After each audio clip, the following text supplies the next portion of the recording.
Hello everyone, exam में आपका स्वागत है। गाइस, रेलवे से आपके लिए एक ऑफिशियल नोटिस आया हुआ है, उसके बारे में हम देख सकते हैं। इसमें जो वैकेंसी आई है कि दो तरीके की वैकेंसी आई है, एक सब इंस्पेक्टर की और एक कांस्टेबल की। आरपीएफ 0102 आप देख ही सकते हैं। इसी एप्लीकेशन आपके 15/4 से स्टार्ट हो जाएंगे और 14/5 को क्लोज हो जाएंगे। तो चलिए गाइस, ये रेलवे की आरपीएफ की वैकेंसी है, इसके बारे में डिटेल में देखते हैं। जैसे कि एम्प्लॉयमेंट न्यूज़ का न्यूज़पेपर का नोटिस है ये। ठीक है, इसमें जैसे लिखा है application eligible for the candidate for the post of the RPF railway protection force. ठीक है, आरपीएफ एंड स्पेशल फोर्स। ठीक है, और स्पेशल फोर्स और प्रोटेक्शन फोर्स दो तरीके के हैं। ठीक है, the application completed to the all the expected submit है। जो भी क्वेरीज है वो इस वीडियो में सारी खत्म हो जाएंगी। ठीक है, देखो जो सब इंस्पेक्टर के लिए जो पोस्ट है 01 पोस्ट कोड है इसका। इसमें जो आपकी ग्रेजुएशन चाहिए फ्रॉम किसी भी एनी स्ट्रीम से चाहिए और 35,400 से आपकी इनिशियल पे स्टार्ट होगा, है ना। पे लेवल 6 रहेगा इसका। ठीक, और B1 मेडिकल स्टैंडर्ड चाहिए और 20 से लेकर 28 साल की आपकी एज होनी चाहिए। कब? 1 जुलाई 2024 को। ठीक, और आपकी ये टोटल वैकेंसी है 452। बात करते हैं आरपीएफ की कांस्टेबल की। तो इसमें जो आपकी चाहिए लेवल 3 आपकी पे स्केल रहेगा। ठीक, और 7th पे कमीशन के आधार पे आपको ये सैलरी मिलेगी। ठीक, और इसमें 10th पास इक्वलिटी चाहिए किसी भी गवर्नमेंट रजिस्टर्ड ऑर्गेनाइजेशन से आपने बोर्ड वगैरह से आपने किया हो। 21,700 से आपके इनिशियल पे होगा, बाकी जो एडिशनल जो वगैरह होता है ना अलाउंसेस वो ऐड होकर वो अलग बनी है आपकी। इनिशियल पे आपका 21,700 रहेगा। B1 आपका मेडिकल स्टैंडर्ड चाहिए और आपकी एज 18 से लेकर 28 के बीच में चाहिए। आपकी जो इसमें टोटल वैकेंसी है 4208 वैकेंसी है। तो जो टोटल आपकी वैकेंसी होगी आरपीएफ में 4660 वैकेंसी। ठीक है, अब बात कर लेते हैं नेक्स्ट, इसमें जो क्या लिखा हुआ है रिलैक्सेशन किसको मिलेगा। देखो, this include the relaxation of the 3 year in the age of beyond prescribe at the limit at the one time measures due to the COVID pandemic. ठीक है, तो आपको एज रिलैक्सेशन है वो 3 साल के लिए मिल रहा है due to the one time measures. ठीक है, अब किस आधार पे मिल रहा है अभी आगे देखते हैं। ठीक है, 3 साल के लिए मिल रहा है और पैंडेमिक रीजन के कारण। ठीक है, इसमें जैसे कि यहाँ पे एज में आप देख सकते हो स्टार लगा हुआ है, तो इसकी वजह से ये चीज मेरे ख्याल से आपको चीज मिल रही है रिलैक्सेशन वाला, है ना। जैसे कि अभी पुलिस वाले में भी आया था कि आपको एज रिलैक्स मिला था, तो उसको इसमें भी चीज मिल रहा है beyond the prescribe age limit as per the time of the measures due to. 3 साल का आपका एज रिलैक्स मिला, तो इसका मतलब ये एज रिलैक्सेशन सभी को मिलेगा, general, OBC, EWS, SC, ST या फिर जो भी चीज है। आगे और डिटेल में देखते हैं। जैसे लिखा है कि जे CEN RPF 0102। ठीक है, the public noticed on the official websites. 15/4 को ये ऑफिशियल आरआरबी की वेबसाइट पे आपको मिल जाएगा, मैं उसका लिंक डिस्क्रिप्शन आपको दे दूंगा जैसे ही आ जाएगा। RRB official website are listed in para 13.4। ठीक है, vacancy indicated the CEN common entrance exam. ठीक है, CEN are the provisional and the may increases and decreases the total specific unit of post. आपकी जो वैकेंसीज है वो बढ़ भी सकती है, घट भी सकती है, दोनों चीजें। लेकिन मोस्ट केसेस में बढ़ती हैं, घटने का कोई चांसेस ऐसा नहीं होता है। ठीक है, जो बैकलॉग्स वगैरह होती हैं तो वो चीजें थोड़ा इशू होता है, वरना बाकी सब नॉर्मली रहता है। Depending upon the actual needs and the railway of the administration. May be अगर उनकी रिक्वायरी अगर जैसे कि संविदा वगैरह पे लगा लेते हैं, ठेके भर्ती पे कर लेते हैं, तो फिर अगर उनकी जो नंबर ऑफ पोस्ट अगर आपकी कम हो जाती है, तो फिर ये चीज़ हो सकती है नंबर ऑफ पोस्ट कम हो जाए। ठीक है, दूसरी बात कर लेते हैं, जो आपकी जो एज है ना, एक साथ के अकॉर्डिंग आपकी एज कैलकुलेट की जाएगी। ठीक, और जैसे कि इसमें लिखा हुआ है the prescribed the lower upper limit includes the upper age relaxation. ठीक है, prefer the CN publish in the official website. देखो, जो अपर एज रिलैक्सेशन जो भी चीज आपको जो मिलेगा, ठीक है, age limit, lower age limit वगैरह से, ठीक है, वो आपका जब ऑफिशियल नोटिस आ जाएगा तो उसमें एक चीज डिटेल में दिया गया होगा। ठीक है, जो भी आपके नोटिस में आएगा वो उसको आपको प्रेफर करना है। The candidate should be ensure the possess and fulfil the all the eligibility and condition during the post and the close date of the submission of the application.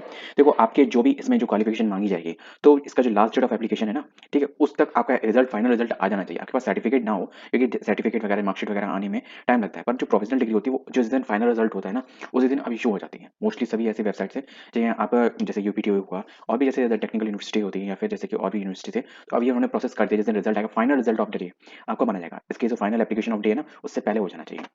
ठीक है, जैसे ग्रेजुएशन मांगा है और 10th मांगा, तो लास्ट डेट से पहले हो जाना चाहिए और आपकी 18 साल होनी चाहिए। फिजिकल मेजरमेंट जो पीएमटी चाहिए, stands for the medical standards. ठीक है, and the medical standards which apply in the CEN published on the official websites. ठीक है, उन्होंने कहा कि ऑफिशियल वेबसाइट्स पे जो ऑफिशियल नोटिस जारी होगा तो उसके आधार पे होगा। The medically unsuitable candidate apply for the post shall not be given any alternative appointed. ठीक है, जैसे कि अगर कोई मेडिकली अनसुटेबल है, ठीक है, मतलब उसका मतलब मेडिकली सही नहीं है, तो उनके लिए कोई एक अल्टरनेटिव यहाँ पे कोई अपॉइंटमेंट आपको नहीं मिलेगा, या फिर मतलब कोई अल्टरनेटिव नहीं मिलेगा इस चीज का। जैसे the reservation and the suitable person for the PWD। ठीक है, these posts have not been identified as suitable for PWD। PWD candidate के लिए या फिर किसी के फिजिकली डिसेबल या फिर अनस्टेबल कैंडिडेट के लिए ये पोस्ट नहीं है, क्योंकि ये पुलिस फोर्स की पोस्ट है, तो इसमें फिजिकली फिट इज मस्ट। ठीक है, आपको स्टार्टिंग में ही देख लिया था। एक्स सर्विसमैन वगैरह के लिए तो जो ऑफिशियल नोटिस आएगा उसमें बता दिया जाएगा। ठीक है, और 15% वुमेन इसमें रिजर्व है। ठीक है, सीट्स जितनी हुई है इसका 15% आपकी इसमें रिजर्व है। ठीक, बात करते हैं लगभग 650-700 के समथिंग इसमें पोस्ट आपकी रिजर्व है। द रिजर्वेशन फॉर, और हाँ, ऐसा नहीं है कि इससे ऊपर अगर वुमेन जाएंगे तो उनको सिलेक्ट किया जाएगा, इससे ऊपर जो जाएंगी वो बियॉन्ड जा सकती हैं, पर इतना तो उन्हें लेना ही लेना है, वाला उसके आधार पर नहीं कट ऑफ डाउन करनी पड़े। ठीक है, इस चीज़ पे है the reservation for the SC ST and OBC and EWS candidate, है ना। ऑफिशियल वेबसाइट आरआरपी पे लिख जाएगा तो उसमें बताएंगे। उसके बाद देखो इसमें मेन चीज क्या होता है, एज रिलैक्सेशन होगा, ठीक है, नंबर ऑफ पोस्ट का जो डिस्ट्रीब्यूशन होगा, तीसरा जो इनके जो क्रूशियल डेट होते हैं जैसे ओबीसी का और ईडब्ल्यूएस के क्रूशियल डेट और ईयर का मैटर रहता है, तो वो चीज मेन मैटर है। तो प्लीज, क्योंकि देखो इसका जो एप्लीकेशन है इसको 15 अप्रैल से स्टार्ट होगा, तो जो आपका एज मैं अभी जितने मेरा एक्सपीरियंस है फॉर्म भरने से लेके और एग्जाम देने तक के बीच में, है ना, डीवीई तक का, तो उसका केवल एक्सपीरियंस लेवल यही कहता है आपका जो जो सर्टिफिकेट लगेगा ईडब्ल्यूएस एंड ओबीसी वाला, वो 1 अप्रैल के बाद वाला लगेगा। बात कर लेते हैं और फिर जो उसमें नोटिस में आएगा तो वो चीज आपको प्रेफर कर दी जाएगी। The mode of the examination क्या होगा, सीबीटी होगा, मतलब कंप्यूटर बेस्ड एग्जामिनेशन होगा, followed by the physical efficiency test. तो इसका मतलब आपका फिजिकल एफिशिएंसी टेस्ट होगा और फिजिकल मेजरमेंट होगा, जैसे कि चेस्ट वेस्ट वगैरह जो भी चीज मांगी गई होगी तो वो चीज होगी। ठीक है, फिजिकल एफिशिएंसी तो देखी जाएगी, देखो भाई प्लस फोर्स का है तो उसमें तो मांगा जाएगा।